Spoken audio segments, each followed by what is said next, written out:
Here I have a couple different mushroom grow bags that I threw together about a month ago, and while they are working fantastic, you see this is the dead man's finger. It's doing really great. And in this one here, this is the fried chicken mushroom. Same goes for the back, about 2/3, maybe 3/4 of the back, and almost about the same on the front. So these are actually doing really well. And I'm sure you've noticed that these bags do not look like the typical mushroom bags that you're used to dealing with. There's a very good reason for that. These are just simply like vacuum food bags, you know, the ones that, the food saver bags that you put something in, vacuum pack it, seal it up and throw it in your freezer. That way it doesn't get freezer burnt and, you know, makes your food last longer. Turns out that you can use these for growing mushrooms. At least it looks promising from what I can see here. I'm not having any issues with these. These are two of maybe, I think I have over a dozen of these, not these two different kinds, but I have like a dozen varieties of different mushroom cultures growing on bags very similar to this. The reason why I wanted to try and see if I can make mushroom grow bags out of vacuum food bags, is because this is a much easier source to come across for making something that you can grow your mushrooms in, as opposed to going online and buying the mushroom bags. And not to mention, like, the thing that I really like about these is you can customize the size of these mushroom bags that you make from food saver bags. Mostly I wanted to try to make smaller bags of grain. This is millet and used coffee grounds. I wanted to make smaller test bags just to see if whatever culture I'm inoculating onto these grow bags, if it'll grow well on that, or if I have to tweak what I put in here, or maybe change the incubation temperature. It's just, I really like the idea of having these smaller bags whenever I need them. And you can always scale this much bigger and make the grow bags a lot larger by just simply not cutting them down to this size. You can just kind of cut them to the length that you need and then treat the vacuum bags as you just regularly would while you're doing food. You don't have to like do any finagling with the different sizes. So let me show you how I did this. It's about as straightforward as you can get, and it's probably about what you'd expect, but I'll still show you how I did it just to kind of get some content out and show you what I've been up to. I'm only going to do like enough for like 1 or 2 bags, and like I said, you can always scale this up, scale this down, and yeah, let's just go for it. So the first thing you're going to need is vacuum bags. Just go ahead and go to Walmart and get a roll of Walmart brand Seal and Meal bags, because you don't need to get the really expensive food saver bags. I don't think I have them out here, but I have them on my one porch. Some of these food saver like heavy duty wild game bags, because they're a little bit thicker, and I thought maybe these ones would be too thin to use. Maybe they'd melt during sterilization, but no, it seems like you can just get the cheapest vacuum bags that you can find, and they will work perfectly fine for this. So I'm going to cut 2 smaller size bags out of here so that I can kind of have 2 test bags to work with. So let me do that, and I'll be right back. Alrighty, I have these cut to approximately the size I want. The size is totally fine. One thing you have to remember whenever you're cutting these to the width that you want is you do want to have just a little bit extra room on each side, because we're going to double seal these right here. You want to make sure that all of your seals are really tight and really well bonded. You don't want any air leaks. You don't want any way for contaminants to get in once this is filled up with whatever substrate you're growing these on and sterilized. So like I said, make sure you leave about 1 centimeter on this side and this side so that you can double seal these with your food saver machine. Okay, so let me go get my food saver. I actually have one in my house that I use for food, and I have an older one that I have out here specifically to make bags, because that's just the way I roll, I guess. And let me go get my food saver machine, and let's seal both of these up the way that we need to, okay? It's really important once these are sealing to not only wait for the light to go off, but I always give each seal approximately 10 seconds of just like sitting, letting it sit clamped down with either the clamp pressure here or maybe the vacuum pressure, however your food saver works. You want to make sure that there's enough time for the heat from the heating element to penetrate the whole bag and bond both pieces of the bag, you know, the front and the back. We already did this once. Let me open that up, and you can see, ew, that's really dirty in there. Oh well, you see we actually have a really consistent seal the whole way across, And in all reality, this is probably fine, but just for redundancy and kind of fail-safe, we're going to make another seal directly below this one. And then we're just going to do the same on the other side. One seal up here, and then another seal maybe a millimeter or two below that one. That way we have a double seal on both sides. So give me a minute. There we go. This one is about as good as I could ask for with my level of error I typically give myself out here. Like I said, the most important thing is you want to make sure that this is sealed. No gaps, nothing. This one right here I got a little askew with the second seal, but you know what, it's fine. Everything looks good. There's no pockets, there's no rifts. Everything looks sealed up nice and tight. And that's all you can really ask for here. So now that we're at this stage, what we have to do is we have to cut one of these sides off. Just because of the way we cut the bags off the roll, this is now completely sealed off, so we have to cut a way to feed the substrate into this. So I'm just going to go ahead and cut the top off of here, and then do the same and cut the top off of here. There, now we have an access to the inside of the bag. Everything is nice and sealed up and tight. I can put a little pressure on here and this isn't coming apart. So that means that we have a good seal on these bags. And I did cut both of them, so there's the other one. So now you need to decide what kind of grow medium you want to put in here. And for these little bags right here, I like to use millet and coffee grounds. But you can use pretty much anything you want. Rye berries, wheat berries, barley berries. You could use brown rice flour and vermiculite, wild bird seed. You could use almost anything that you could use in a jar or a regular purpose-made mushroom grow bag you could put in these. I know someone's probably saying, well, why don't you just use ball mason jars, or like maybe the smaller like jelly ball mason jars.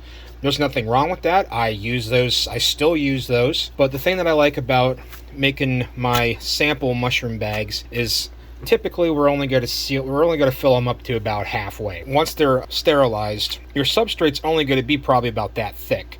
It'll be a little thinner here around the edges, obviously, because of the corners and a lot of the geometry.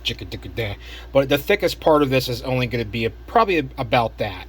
But you're going to have quite a bit of surface area. It will help colonize a little more evenly, and you'll be able to gauge the growth easier if you want to see how fast a certain species of mushroom grows. But it'll be a lot easier to gauge the growth on something like this as opposed to a ball mason jar. Plus, I just like kind of experimenting around and trying to do things the way that I think might be fun. Since that's out of the way, the next thing we have to address is how are the mushrooms that we're going to put in here, how are they going to breathe? As you probably know, mushrooms, much like the way we do, they need oxygen to survive. They breathe oxygen and they exhale carbon dioxide, just like we do in our normal respiration. So we need to have some type of fresh air exchange for them to exchange oxygen and carbon dioxide in quantities that'll allow them to grow properly. You might be saying, well, yeah, this end's open. That's how they're going to breathe, right? Well, no, you can't do that, because once we have this filled up to the level that we want, we have to seal this end to keep any contaminants out. So once this is sterilized, this is a completely enclosed mushroom bag. I found a really simple, easy to find, and really easy to use way to make mushroom grow bags, or you could use this for ball mason jars as well, to help them keep contaminants out, yet still allow the exchange of fresh air. And that is to use micro pour tape that you get in like the medical section at your local grocery store. It's near the Band-Aids and stuff. I guess I don't have any that's in the packaging, but I do have a roll. This is just micro pour tape that you use to like roll gauze or something onto a broken finger, or maybe roll gauze around like a wound. The nice thing about these is they are very sticky, yet I don't know if it'll show up on here very well, but the weave of this cloth fabric that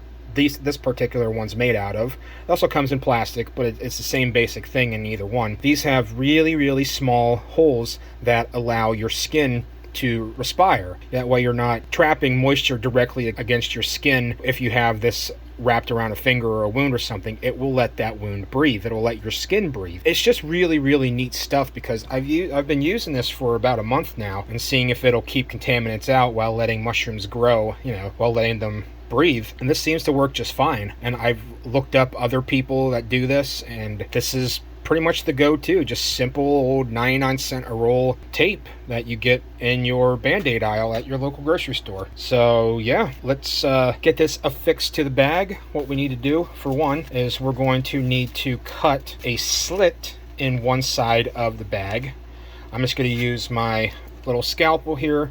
I'm going to cut a slit right here on one side of this, and then I'm just going to put a piece of tape over that slit, and that's enough air exchange for most of the mushrooms that you'll inoculate onto here for them to grow. It's really that simple. So let me do that, and I think I have to plug my phone in because I think it just yelled at me for having a low battery. Before I put the tape on, I want to show you the cut that I made just for clarification purposes. You see I made a slit right here, and then I made perpendicular to this vertical slit here, I made staggered slits on either side. That way these horizontal slits don't line up with each other in comparison to the vertical slit. That way whenever we put the tape down on here, it won't have a tendency to seal itself back up, since these I guess you could call them joints, I don't know, man, but these holes or whatever are staggered. It'll give us a nice geometry for air exchange while allowing moisture in the bag to stay in, since we're not making a huge hole in here, but we're making just enough for the air exchange to happen. So I'm going to make a slit just like this on the other bag here, and then I'm just going to take some of this tape and I'm going to put it over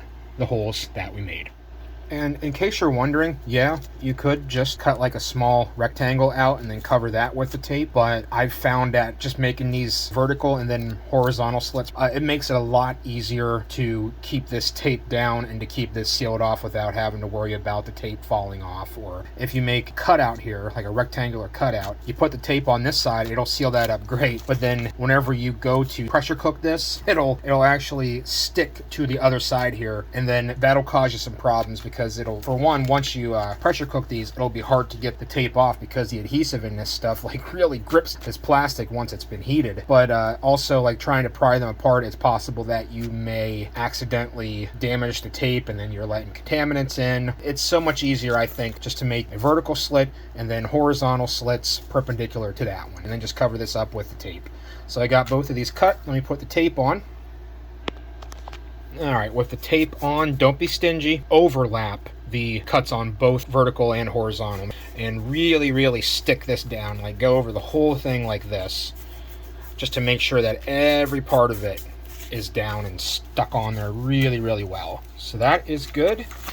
And now we have a breathable, yet still potentially sterile mushroom bag that we can fill with whatever we want. Oh, and real quick, you do want the breathe vent for your mushroom bags to be close to the top, so that you have all this room down here for the substrate to kind of colonize without having to worry about the substrate sitting up against the hole right here and maybe dehydrating or whatever. So whenever you are making the cuts, make sure that you leave enough space above the tape to still seal this, because we do need to seal this after we fill these with whatever we're going to put in here. Alright, I like to kind of get a feel of how much dry stuff I need per bag by pouring in about half of what I think I'll need, because not only am I going to also use coffee grounds in here to mix with this, I'm going to heat this up on my burner here in my beaker with some water in order to kind of pre-cook it a little bit. That way it's just a little more homogenized whenever this sterilizes, and that way it also retains a little bit of moisture. Because if you just put this in here dry and put water in with it, what's going to happen is you're going to have like a sludge down at the bottom where all of the water pulled the starches from the millet or whatever grain you're using, and you're going to have like a thick gelatinous layer down here, and then on top you're going to have fairly dry grain. So by doing it this way, measuring how much we need approximately, so that's that much. Let me put it in here, and this is going to be incredibly crude. I'm not going to weigh anything out. This is just going to be eyeballed.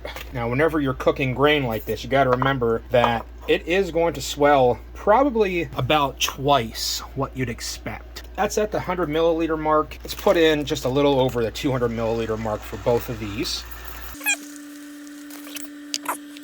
Okay, so that's like 275 milliliter mark. Hold on. There. I like that better. So that's taken up, yeah, approximately just above the 200 milliliter mark. That's good. I think that should be enough of the millet for both of these bags. Now I'm going to add some of the coffee grounds in here. This is just used coffee grounds that I actually got from work. I take these home. So I basically just percolate these through a couple of buckets. I drilled some holes in the bottom of one bucket. I'll stuff paper towels into that, like that bucket with the holes in it, and then I'll pour some concentrated hydrogen peroxide and some boiling water through here, like a gallon, and I'll just let it percolate down through. That kind of sanitizes it, and then I'll dry these in the oven for a few hours so that all the moisture's gone. And there's not really a set amount that I put in. I just put the coffee grounds in until I think it looks good. And I'll tell you what, use coffee grounds. You don't have to worry about flavoring or anything. The mushrooms don't care if it's like a dark roast or a light roast or a medium roast or if it's French vanilla or hazelnut. A lot of different mushrooms absolutely love coffee grounds. So that's pretty good. Let me mix this up, kind of incorporate everything, and I'll get to the next step. Alright, that's mixed up pretty well, about as good as it's going to get mixed up dry. Let me turn the heat on for the hot plate. And I am going to put some water in here. These will pretty much absorb the amount of water that they need. It's fairly foolproof. And a little bit of extra water in these mushroom grow bags isn't really going to hurt anything. That being said, you don't want to add so much that you have like a slurry. You want enough water to where these get hydrated enough to have mushroom mycelium comfortably grow on them. You don't want the millet to break down completely. We just want to soften it up a little bit in this step. And I'm just going to let this cook on here with occasional stirring for maybe, I don't know, 10 minutes or so. And then we'll just come back and show you whenever that's done. Alrighty, I think that'll work. The millet in here has softened pretty significantly, but it's not so soft to the point where it's going to just kind of turn to mush. I hate using this comparison, but it kind of reminds me of like an al dente pasta. You know, like it's kind of soft on the outside, but it's still got a little bit of something on the inside, a little bit of a tooth bite. Just go by however you feel. Just once these start softening up, then you're good to go. And once again, this is not the sterilization step. This is just the step that we're doing in order to kind of pre-cook these so that they absorb some water before we put them in the pressure cooker. That way everything's kind of more evenly hydrated throughout the grow bag. And it should also be noted that this took me a lot longer than I anticipated. I never do this in beakers or anything. Whenever I do these, I do larger batches in my kitchen on my stove in a big aluminum pot. Doing it in this glass beaker out here on this little whatever this thing is. I guess it's a hot plate. I don't know. But it took a long time in this beaker. But whatever. It's fine. We got it to the point where we want it. So now I turn the heat off already. All I want to do is let this cool down for just a couple minutes so that whenever we go to put it in the mushroom bags here, I don't burn my hand off. So yeah, there is something that I wanted to say, but I can't remember what it is right now, so hopefully I'll remember whenever I resume video. Now that we are at this point to where the bag has been filled approximately halfway, give or take, with the cooked millet and coffee grounds, there's a few things that I want to make note of. One is from this point up to the top where there is no substrate, you want to try to keep this as clean as possible. If while you were filling this, if some kind of hit the side and left starchy deposits or anything on the side here, just take a damp paper towel and wipe the inside of that as clean as you can get it. You basically want this point forward up to the top to be completely devoid of nutrients. That way, if anything does get in here in this part of the bag through the grow filter or around the grow filter, it won't start colonizing any nutrients in here and then work its way down to the actual substrate that we're going to be inoculating. Another thing that we need to talk about is how are you going to inoculate this? In this one over here that I showed earlier, you've probably noticed this white disc. This is a simple little self-healing membrane, which is really, really nice to use for liquid mushroom cultures. You just take that self-healing membrane, put it on the mushroom grow bag or ball mason jar lid, whatever you're using to, hold the grow medium that you're going to be inoculating. The nice thing about these is you punch the needle through here, goes through the self-healing membrane, goes through the bag into the substrate. You squeeze the plunger on the syringe, deposits the liquid mycelium mixture into the substrate, you pull the needle out, and the self-healing membrane closes that hole that we made into the self-healing membrane and doesn't allow anything to get into the bag. So that if you have these, that's a really, really nice thing to have, and it's a really, really easy way to prevent contaminations. But if you don't have self-healing membranes, you can do these liquid culture syringe inoculations in the side of the bag without these, and all you got to do is, after this is sterilized, after this is cooled down, just whatever area you want to push the needle through,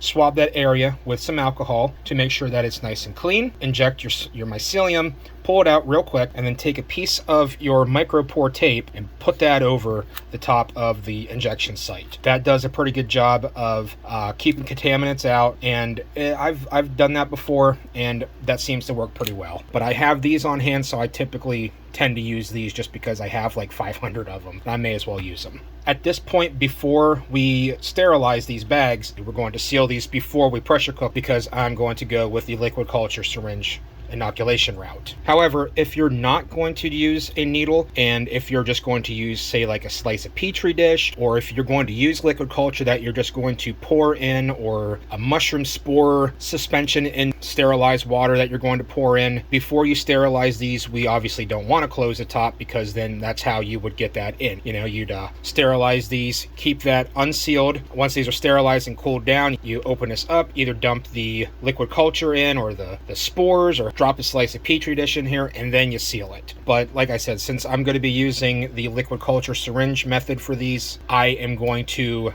seal these up right now before I put them in the pressure cooker. So let me do that. I'm going to put one of these self-healing membranes on each of these just so it's there. Okay, so now I have the pressure cooker set up.